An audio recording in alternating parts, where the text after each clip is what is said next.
Greetings, church. Welcome to another in our series of Advent devotions. We're about halfway through the season now, and so maybe it's time to talk briefly about another side of the holidays.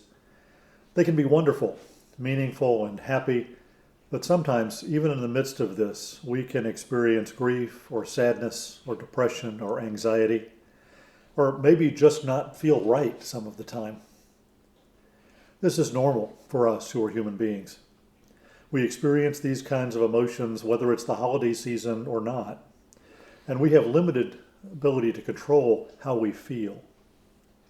Having these kinds of feelings, having these negative kinds of feelings during the holidays can seem worse since we may think we're supposed to be happy or just have warm and fuzzy feelings all of the time.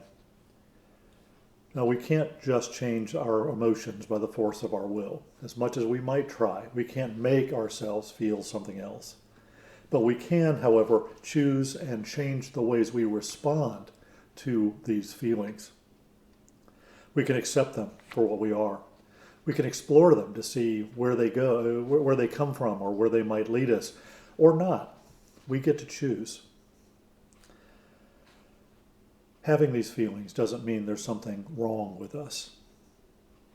Now, it may be that we're experiencing something because we're missing loved ones who have died, or maybe people that we can't see this time of year because of COVID or some other life circumstance. It's normal and natural to grieve these kinds of losses and this kind of change in our lives.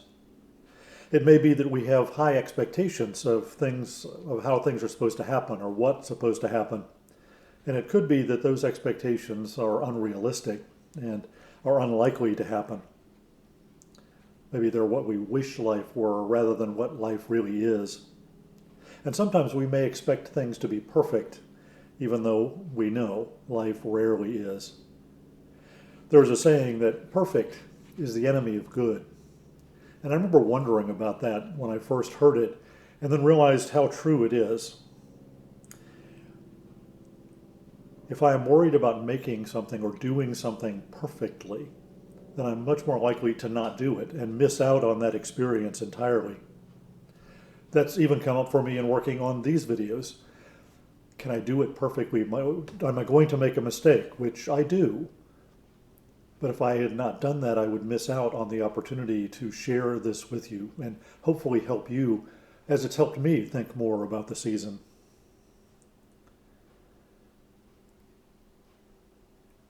In this season, we celebrate God coming into our world. God coming as a human being and experiencing life as it is. Life that's beautiful and messy, happy and sad, crowded and lonely, wonderful and flawed. It's normal and appropriate for us to have different kinds of feelings as we experience these different pieces of our lives. But we can know that God is with us and know that God has experienced those, having come in and lived among us, lived as one of us. Whatever our emotions are this season, we can be sure that God is with us. That's the hope of this season. That's the hope in which we live. It's the hope in which we share and in which we live in community with one another as God's people, living in this world as it is. May God's grace and peace be with you all.